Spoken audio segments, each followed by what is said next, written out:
Hello, everybody, and welcome to Kids Discover. My name is Brianna, and I will be joining you today on our very special PowerPoint presentation about wild animals and humans. Now, here's a big question for all of you. Where do wild animals live? Do they live under your bed? Maybe they live in the refrigerator. How about in the laundry unit?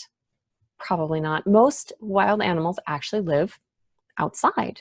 If you take a look out your window right now, either direction, you might see somebody flying by. Maybe you'll see someone even skitter by. There's a whole bunch of animals out there in the world, and some of them are just right outside your window. But we want to make sure that, number one, you stay safe about this. When we come across wild animals, they are wild for a reason. Wild animals are out there to, eat, sleep, and make families. And quite frankly, humans and wild animals don't like us very much, or they like us too much. So some of the safeties are as follows. And here are the things we can do for all of these animals. Number one, grab yourself a camera. Chink, take a picture. Have some fun looking at these animals, and make sure to zoom in real close, because sometimes that'll show you really cool features like a special speckling on feathers, or it will show you a cardinal up in the very tip top of your pine tree. Now, other things you can do, of course, is leave out food. What kind of food, you ask? Well, not this kind of food.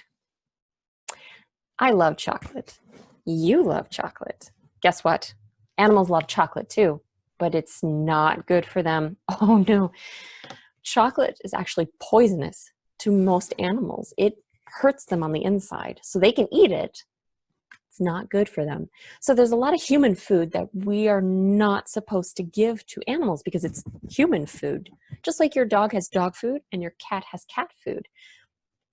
Wild animals have their food too, and many of them eat different things.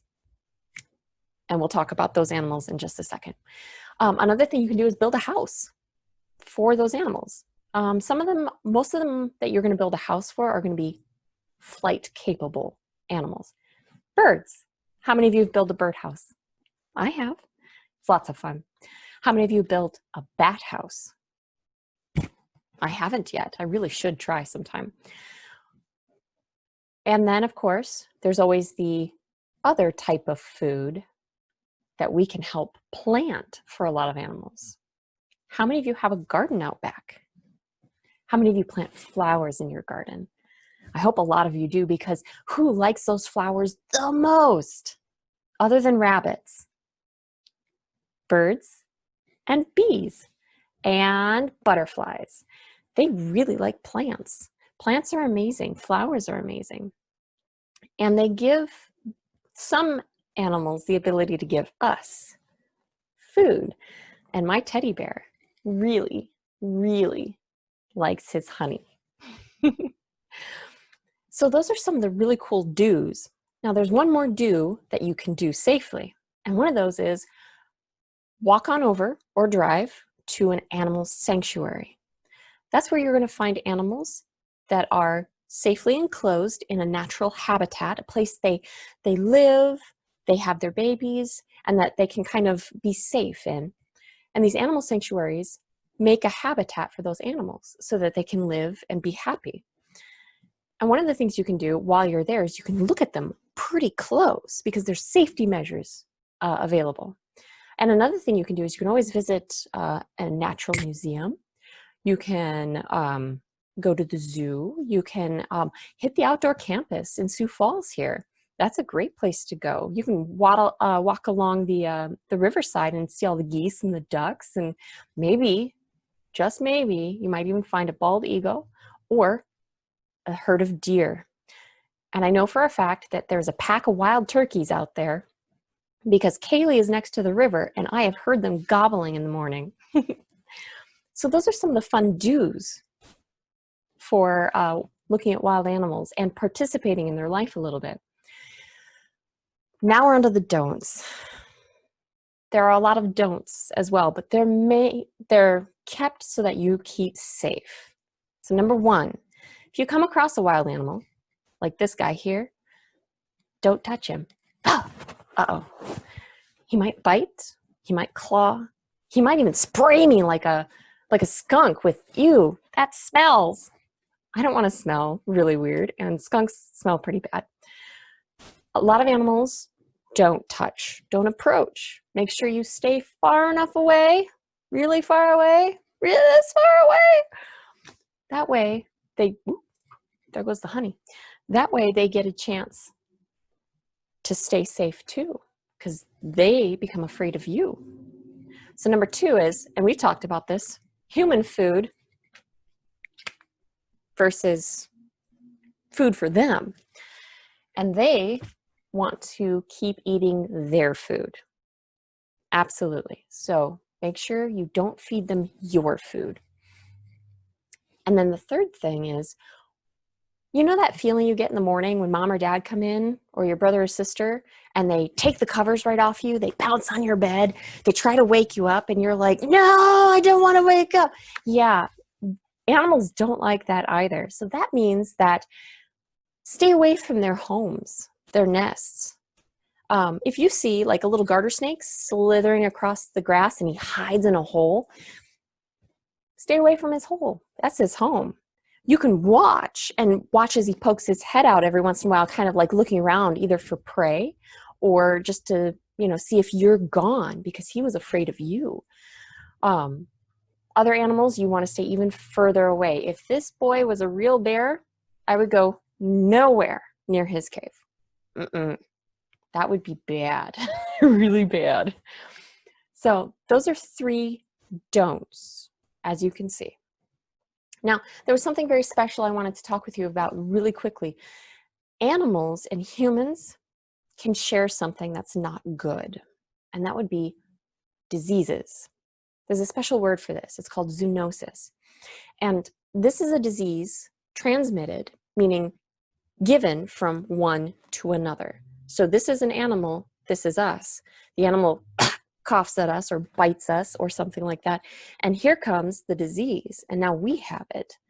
A very famous one is rabies. Parents, if you would like, you may certainly look up a couple of kid-friendly videos about how rabies actually works and what it does.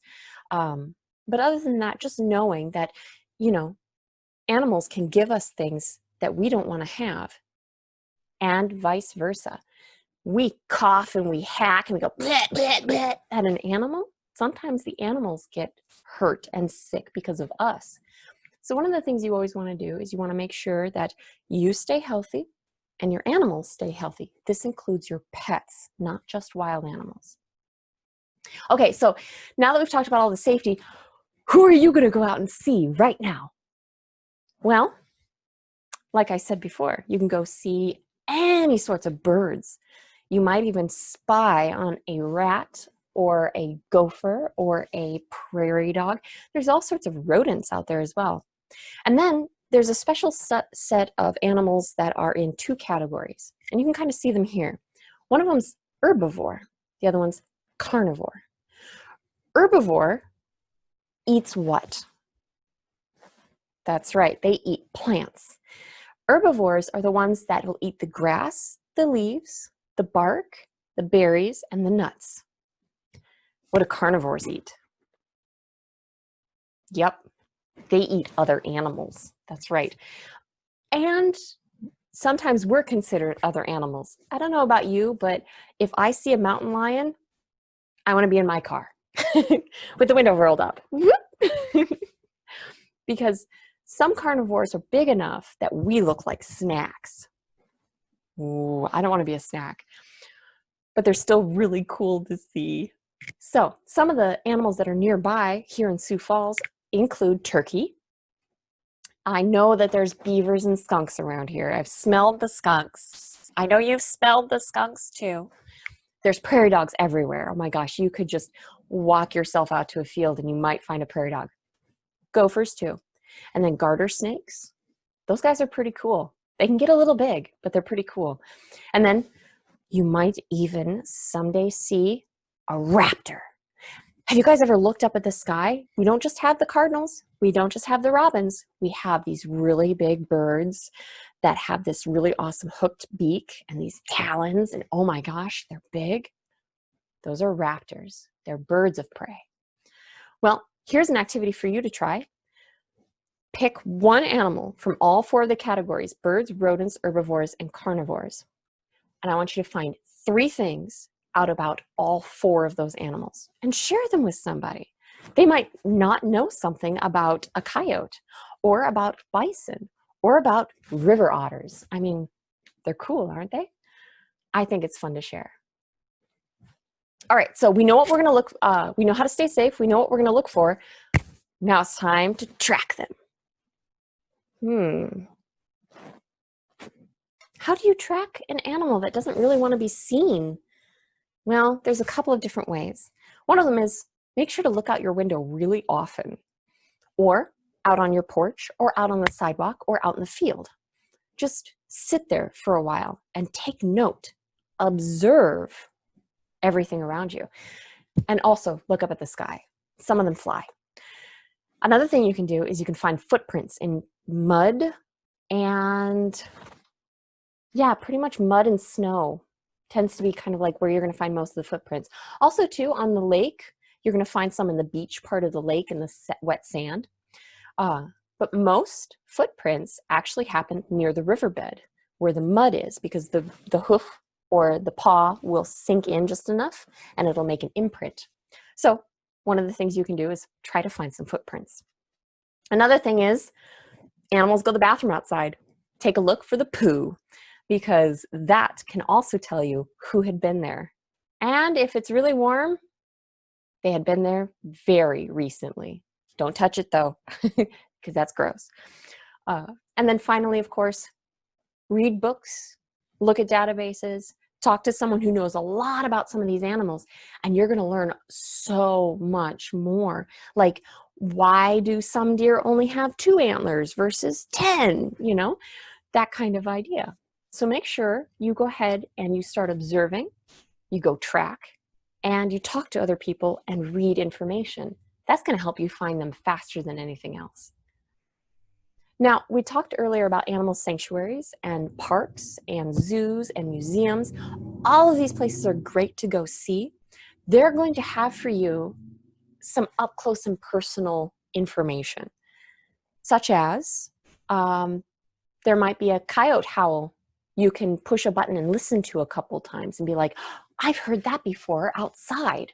Yeah, it'll help you recognize a couple of things. Like, remember those paw prints I talked to you about? Sometimes these museums, these parks make molds that you can see, and then you can place your hand over it and see how big their paw is or how small their paw is compared to your hand. This is a hand, not a paw. One of the most accessible ones currently in Sioux Falls, of course, is the outdoor campus.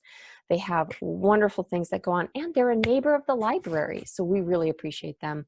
And if you haven't yet visited, take a look. Now, this is the last thing we're going to do today. This is building a bird feeder. Now, this one is using a milk jug. So what I want you to do is I want you to go ahead and I want you to make a list of the things you need. We're going to need an empty, clean milk carton. We're going to need bird seed. We're going to need a screw. This one's really easy. You just use a screw to poke a hole in.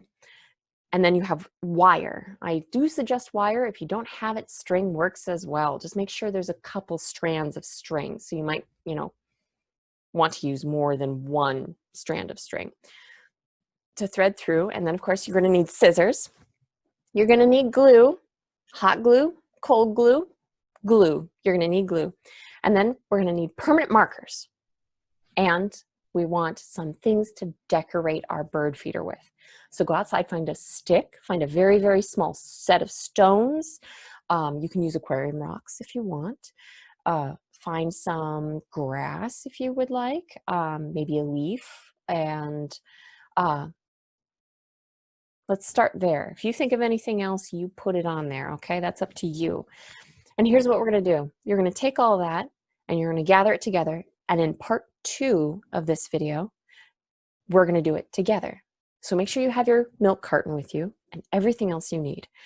Go ahead, pause the video if you need to, make the list, and then we'll be back for the second one. Thank you guys so much for joining me. Parents, here's the Works Cited page and a couple of other databases for you to take a look at. This is where I found most of my information, and you are certainly free to go ahead and use this yourself if you want to extend our little session today. Thank you very much.